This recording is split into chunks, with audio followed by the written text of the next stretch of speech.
where hold on to what you feel is most dear to you. Cherish your love.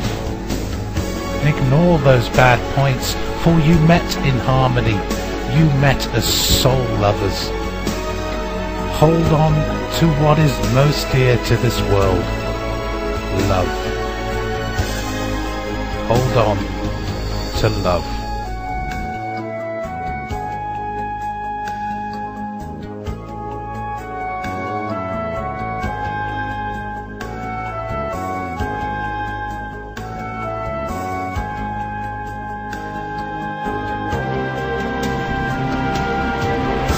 And once you experience that love, that power, that vitality, it gives you an energy to do good. It enables you to see and help those less fortunate. I say to soul lovers everywhere, hold on to what you feel, what you care. Love. All we need is love.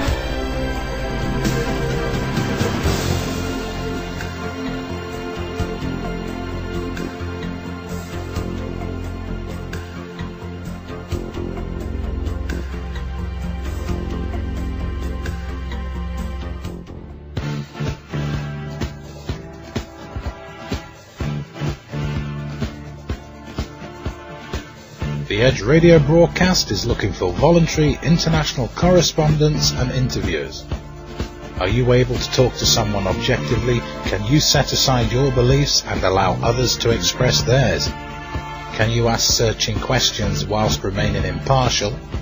Would you like to be in the forefront of the exploration into the unexplained, politics, religion, environment and health? Do you want to be part of the Edge broadcast search for truth? Most importantly, can you smile and remain friendly even if your belief system comes into question? If you have answered yes to the above, we would like to hear from you. Previous journalistic or broadcast experience is not required, but a deep interest in unmasking the shroud of lies is essential. As a volunteer correspondent, you will become an important member of the Edge radio broadcast staff. More information can be found on the Edge's homepage. Just look for the link "We are looking for Edge correspondents" just under the main media player at www.theedgeam.com. Please note that the role of correspondent is not guaranteed, and it also depends on your willingness to communicate with a wide variety of people who have varied experiences and beliefs, which may not be similar to your own experiences and beliefs. As a correspondent, you will be an essential element in the Edge broadcast search for truth. Just click "We are looking for Edge correspondents" just under the main media player on the Edge's homepage at www.theedgeam.com.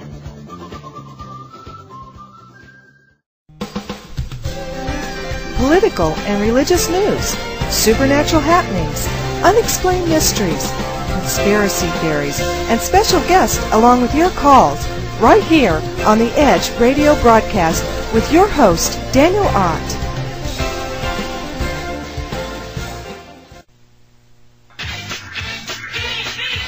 All right, go hit it. You're listening to the Edge radio program, a show so hot your radio might catch on fire.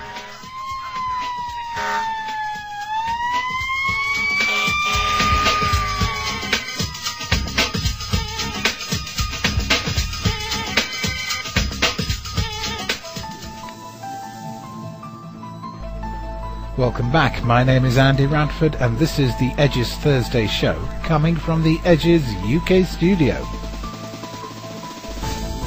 Next, Gina Romano continues her investigations into organised gang stalking and electronic warfare against innocent people.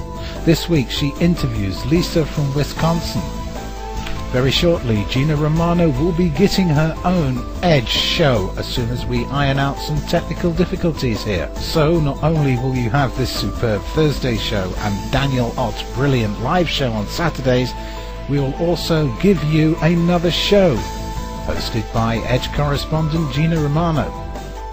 Hopefully in the future, other correspondents will be having their own shows also. The Edge television and radio broadcast is always centered around its listeners. You are the most important part of the show. And if you want to become a voluntary Edge correspondent, just go to the homepage at www.theedgeam.com and look for the link We Are Looking for Correspondents under the main media player.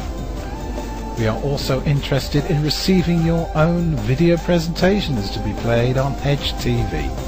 Now, as promised, here is Gina Romano interviewing Lisa from Wisconsin, another victim of organized gang stalking and electronic warfare.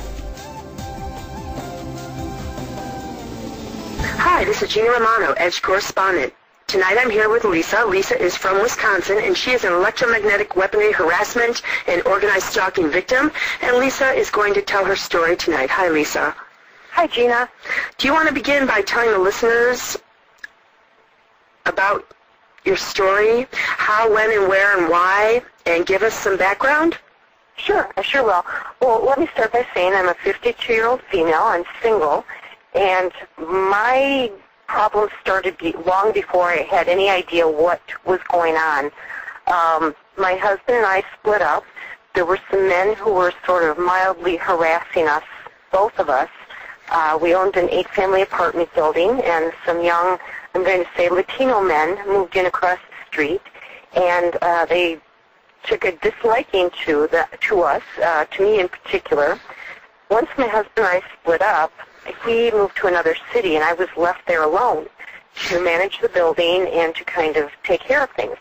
Well, all hell broke loose once my husband moved. The building was vandalized terribly. I'm quite certain my phones were bugged because of there was a hollow sound, not to mention I would hear voices sometimes in the background.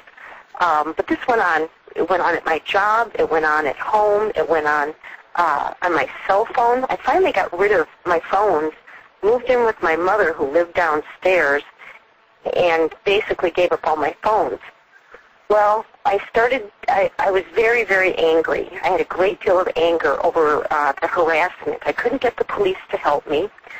They would come out and they'd say, oh, it's just kids, or, oh, there's nothing we can do about this vandalism. It's happening everywhere. Well, they took it very lightly, especially the telephone harassment, which was just nonstop. They did absolutely nothing. The phone company said, well, you have to get police involvement.